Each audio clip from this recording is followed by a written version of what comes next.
샬롬, 샬롬 주의 평안을 전합니다. 많이 뵙고 싶었습니다. 이렇게 뵐 수 있게 돼서 얼마나 반갑고 또 고마운지 알 수가 없습니다. 오늘 부디 예배 1시간을 통해서 특별히 주시는 말씀으로 믿음이 더욱 굳세어지고 또 마음이 더욱 평안해져서 가정으로 세상으로 나아가실 수 있기를 주의 이름으로 축복합니다. 오늘 본문을 중심으로 해서 계속 이어지는 말씀을 보게 될 때에 결국 터질 것이 터졌습니다. 설마 했는데 결국 일이 터지고 말았습니다. 그 일이 무엇이냐? 바로 다윗의 아들 압살롬이 아버지 다윗을 반역해서 반란을 일으킨 것입니다. 평소에 조금 의심스럽기도 했습니다마는 그래도 설마 했는데 일이 터지고 말았어요. 근데 이 일이 대단히 심각하다는 것입니다. 다윗으로서는 절체절명의 위기에 빠지게 된 것입니다. 그 심각한 위기, 사태, 이 절체절명의 위기가 성경에 보게 되면 잘 나와 있습니다. 그 중에 몇 군데 제가 읽어드리면서 말씀을 전하도록 그렇게 하겠습니다. 사무엘하 15장 13절에 보면 전령이 다윗에게 와서 말하되 이스라엘의 인심이 다 압살롬에게로 돌아갔나이다. 이런 기록이 나와 있습니다. 그 앞뒤로 보게 되면 사실 압살롬은 주도 면밀하게 반란을 준비했어요. 마땅히 다윗에게로 가야 될 백성들의 그 민심을 훔쳤어요. 성경에서는 압살롬이 백성들의 마음을 훔쳤다 그랬거든요. 그리고 결국 아버지 다윗을 반역해서 반란을 일으켰을 때에 이스라엘의 인심이 다 압살롬에게로 돌아갔다. 위기천만한 일 아닙니까? 물론 사실은 아니에요. 오늘 본문에 30절에 보게 되면 다윗이 도망갈 때에 다윗을 따라가는 백성들 또한 많았어요. 그러나 그 정도로 그렇게 보고할 정도로 이 압살롬을 따르는 그 무리들 그리고 백성들의 그 인심이 상당했다는 것이죠. 이어서 15장 14절에도 다윗이 예루살렘에 함께 있는 그의 모든 신하들에게 이르되 일어나 도망하자. 그렇지 아니하면 우리 중 한 사람도 압살롬에게서 피하지 못하리라. 빨리 가자. 두렵건대 그가 우리를 급히 따라와 우리를 해하고 칼날로 성읍을 칠까 하노라. 물론 다윗의 은사 가운데 하나가 도망가는 것이기 때문에 도망가자고 했는지는 모르겠습니다. 그렇지 않습니까? 다윗은 10년 넘는 세월을 사울을 피해서 도망다녔잖아요. 또 도망다니면서도 한 번도 붙잡히지 않았어요. 오히려 다윗이 사울을 죽일 기회를 2번이나 가졌잖아요. 그래서 일단 도망가고 보자. 내 은사가 도망가는 거 아니냐. 그래서 그랬는지 모르겠습니다만은 벌써 이거 자체가 그만큼 상황이 긴박했다는 것을 말씀하고 있는 것이지요. 사실 다윗이 보통 다윗입니까? 용사 중에 용사 아닙니까? 사실 성경을 통틀어서 다윗만큼 용사가 없습니다. 다윗만큼 이미 어릴 때 블레셋 장수 거인 골리앗을 상대로 보통 다윗이 아니에요. 그럼에도 불구하고 아들 압살롬이 반란을 일으켰을 때 빨리 도망가는 거. 이 도망가는 수밖에 다른 도리가 없었다는 거죠. 그 점으로 미루어 볼 때 얼마나 그 당시에 압살롬이 다윗을 반역하고 반란 일으켰을 때 상황이 긴박하고 그리고 위기천만한 상황이었는가 충분히 짐작을 해볼 수가 있습니다. 그래서 오늘 본문 사무엘하 15장 30절에 다윗이 도망을 가는데 다윗이 감람산 길로 올라갈 때에 그의 머리를 그가 가리고 맨발로 울면서 갔다 그랬어요. 그와 함께 가는 모든 백성들도 각각 자기의 머리를 가리고 울며 가니라. 그의 머리를 그가 가리고 맨발로 울며 가며, 물론 여기에는 회개하는 모습도 있죠. 통회하는 모습도 있습니다. 그래서 다윗은 믿음의 사람이에요. 도망가면서도 회개할 수 있는 사람, 도망가면서도 통회할 수 있는 사람. 그래서 다윗이 믿음의 사람이죠. 그러나 그것만 있겠습니까? 그만큼 급했다는 거예요. 그만큼 도망가기에 급했다는 것도 결코 간과할 수가 없는 것입니다. 그래서 15장 31절에 어떤 사람이 다윗에게 알리되 압살롬과 함께 모반한 자들 가운데 아히도벨이 있나이다 하니 다윗이 이르되 여호와여 원하옵건대 아히도벨의 모략을 어리석게 하옵소서 하니라 그랬습니다. 여기에서 아히도벨이 나오거든요. 이건 정말 아는 사람은 다 아는 거. 아히도벨이 압살롬 쪽으로 넘어갔다는 것은 이미 성패가 결정난 거나 다름이 없다고 봐도 되는 것이죠. 적어도 다윗은 그렇게 판단하고 있는 것입니다. 이 아히도벨은 다윗의 책사, 그러니까 참모 가운데 몇 사람이거든요. 몇 사람의 참모들 가운데, 책사들 가운데 한 사람이 아히도벨입니다. 근데 이 아히도벨은 다윗의 책사 중에 책사예요. 참모 중에 참모입니다. 소위 정치로 보더라도 정치 구단이고요. 군사적으로나 지략적으로나 정말 다윗에게는 꼭 있어야 될 사람, 꼭 필요한 사람, 정말 오른팔 왼팔 그런 사람이지요. 근데 그런 아히도벨이 압살롬 쪽으로 넘어가 버렸다? 이것은 정말 다윗으로서는 앞날을 예측할 수 없는 거죠. 이거 압살롬의 반란이 성공하는 거 아니냐. 압살롬의 반란이 성공하면 다윗은 역적이 되는 거 아닙니까? 죄인이 되는 겁니다. 그래서인지 다윗이 본능적으로 기도가 나온 거예요. 그 기도가 뭡니까?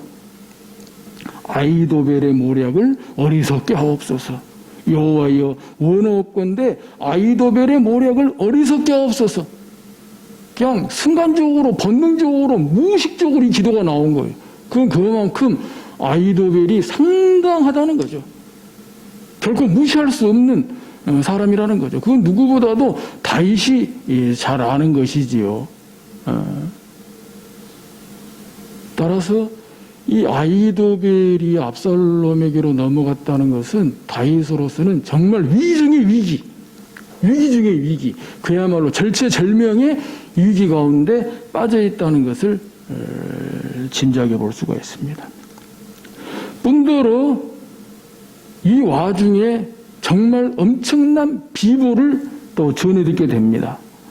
한 장 넘어서 16장 21절에 보면은 아히도벨이 압살롬에게 이르되, 이 아히도벨이 압살롬에게 넘어가서 이제 압살롬의 책사가 되잖아요. 그래서 이제 압살롬에게 지략을 펴니다. 지략을 펼치는데 아히도벨이 압살롬에게 이르되 왕의 아버지가 남겨두어 왕궁을 지키게 한 후궁들과 더불어 동침하소서. 그리하면 왕께서 왕의 아버지가 미워하는 바 됨을 온 이스라엘이 들으리니 왕과 함께 있는 모든 사람의 힘이 더욱 강하여 지리이다 하니라. 그래서 압살롬이 아히도벨의 이 지략을 동의합니다. 이 제안을 받아들여서 16장 22절에 이에 사람들이 압살롬을 위하여 옥상에 장막을 치니 압살롬이 온 이스라엘 무리의 눈앞에서 그 아버지의 후궁들과 더불어 동침하니라. 그러니까 이 아히도벨의 지략은 이겁니다. 이 기회에 아버지 다윗과 아들 압살롬과의 관계를 완전히 끊어버리는 거예요.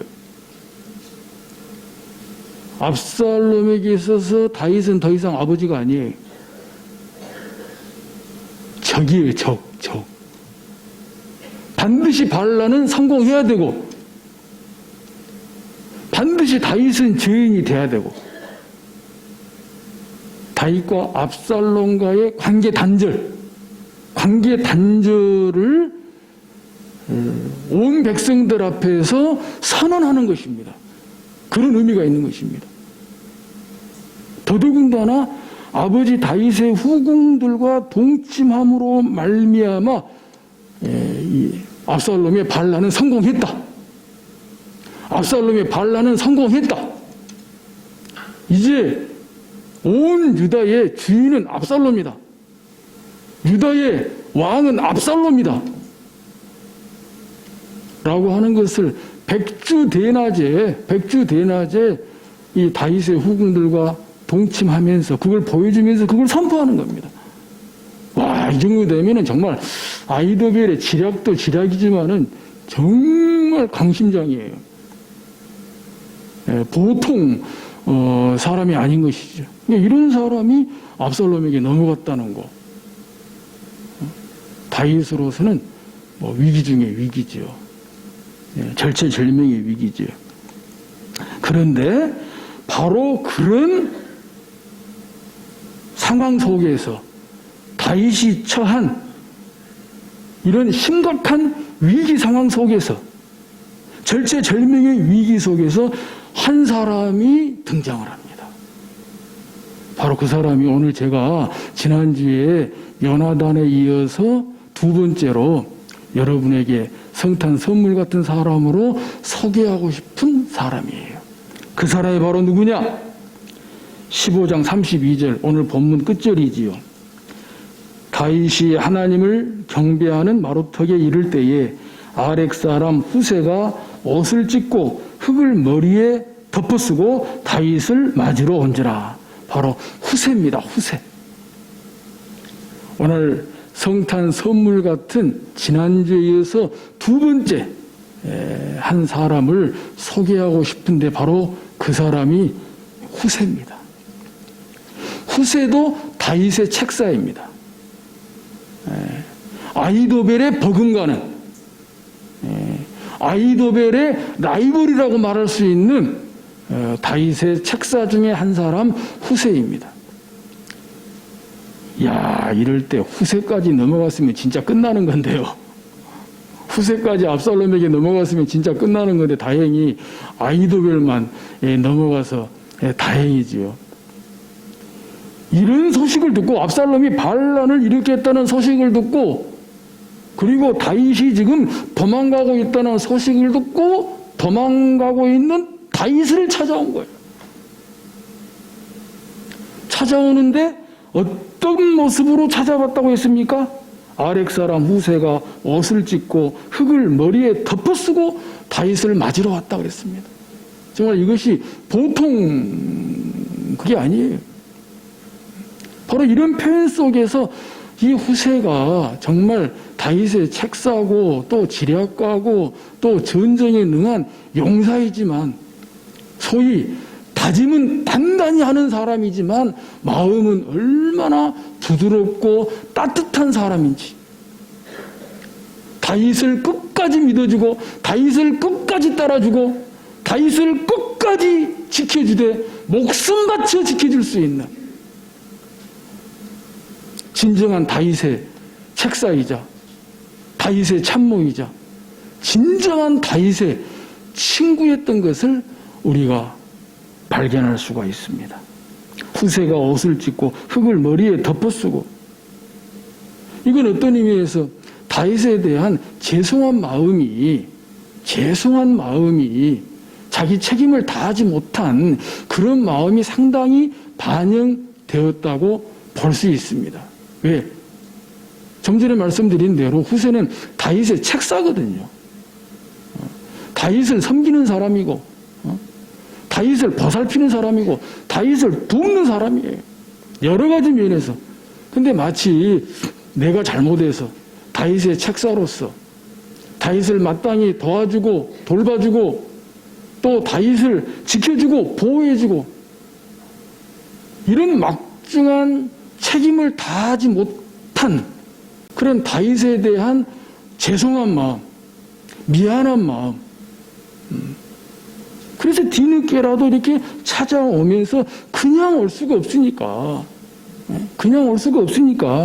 그런 마음을 가지고 옷을 찢고 흙을 머리에 덮어쓰고 마치 하나님 앞에서 회개하는 심정으로 이렇게 다윗을 찾아왔다고 볼 수 있습니다. 그래서 다 말씀을 드릴 수는 없지만은 이후에 16장, 17장, 18장까지 보게 되면 다윗이 명령합니다. 후세대로 압살롬 진영으로 위장하고 들어가라고 명령합니다. 그러니까 마치 아히도벨이 압살롬에게 넘어간 것처럼 후세도 압살롬에게 넘어온 것처럼 그렇게 위장하고 압살롬 진영으로 들어가서 다윗을 구하고 나라를 구하라는 거예요. 다윗이 기도한 대로 아히도벨의 계략을 어리석게 해야 된다는 거예요. 그렇게 할 사람은 후세 당신밖에 없다는 거예요. 아히도벨의 지략과 더불어서 정말 압살롬이 그 지략을 들어줄 만한 사람은 후세 당신밖에 없다는 거예요. 그래서 후세대로 압살롬 진영으로 들어가라는 겁니다. 후세가 순종했게요, 안 했게요? 제가 이렇게 여쭤보는 것은 누구나 쉽게 할 수 없는 결정이라는 거죠. 아예 넘어가면 모를까 넘어간 척 해야 되는데 넘어간 척 위장하고 압살롬 진영으로 들어가서 다른 사람도 아닌 압살롬을 상대로 또한 아히도벨을 상대로 아히도벨의 계략을 어리석게 해야 되는데 이것이 어찌 쉬운 일이냐 이 말입니다. 우선에 사실이 탈로 나는 날에는 후세는 바로 그 자리에서 목숨을 잃게 되는 것 아닙니까? 정말 위험을 무릅쓰고 목숨을 걸고 죽을 각오를 하고 들어가야 되는 거예요. 근데 죽으면 안 돼요. 성공해야 돼요. 거사가 성공해야 돼요. 이걸 누가 하냐는 거예요. 근데 놀랍게도 후세가 순종합니다. 후세가 순종하고 압살롬 진영으로 들어가서 압살롬의 마음을 사서 결국 압살롬이 아히도벨의 지략을 거절하고 후세의 지략을 받아들입니다. 한 줄로 말씀을 드리면은 아히도벨의 지략, 소위 아히도벨의 작전은 속전속결이었어요. 밀어붙여야 된다는 거예요. 바로 쳐들어가서 다윗의 군대를 파고 다윗을 잡아야 된다는 거예요. 그러면 반란이 성공한다는 거예요. 근데 그게 맞는 거거든요. 그게 맞는 겁니다. 근데 후세는 그렇게 하면 안 된다는 거예요. 우리가 다 알다시피 다윗이 보통 사람이 아니다는 거죠. 10년 넘게 사울을 피해서 도망다니는데 성공한 사람이 다윗이라는 거죠. 속전속결로 쳐들어간다고 쉽게 패할 그런 다윗이 아니다. 그러다가는 큰 낭패를 본다. 오히려 시간을 벌고 신중하게 해서 이 반란을 거사를 성공시켜야 된다 했는데 어찌 이것이 압살롬의 마음을 감동시켰어요. 그래서 압살롬이 아히도벨의 제안을 거절하고 후세의 제안을 받아들이거든요. 근데 바로 그 길로 아히도벨이 스스로 목숨을 끊어버립니다. 스스로 목숨을 끊어버려요. 왜요? 압살롬이 자기의 제안을 거절하는 순간 압살롬의 반란이 실패로 끝났다는 것을 아예 예상해버린 겁니다. 왜? 아히도벨은 압살롬도 잘 알고 다윗도 잘 알아요. 압살롬 혼자로서는 다윗을 대적할 수 없다는 것을 압니다. 아히도벨 또한 다윗이 보통 사람이 아니다는 거, 보통 용사가 아니다는 것을 잘 알아요. 그런데 자신의 아이도벨 자신의 그런 지략, 그런 제안을 받아들이면 몰라도 다른 방법으로는 압살롬의 반란이 성공할 수 없다는 것을 알아요. 그걸 알고 그 길로 아이도벨은 스스로 목숨을 끊어버려요. 그리고 예상한 대로 압살롬의 반란은 실패로 끝나지 않습니까? 압살롬도 죽게 되고요. 자, 이렇게 함으로 말미암아 이제 후사 한 사람을 통해서 위험을 무릅쓰고 목숨을 걸고 기필코 다윗을 구하고 나라를 구하겠다는 그런 일념으로 압살롬 진영으로 들어갔던 이 후세 한 사람을 통해서 결국 압살롬의 반란은 실패로 끝나게 됐고 다시 다윗이 예루살렘으로 황공하게 된 것을 우리가 볼 수가 있습니다.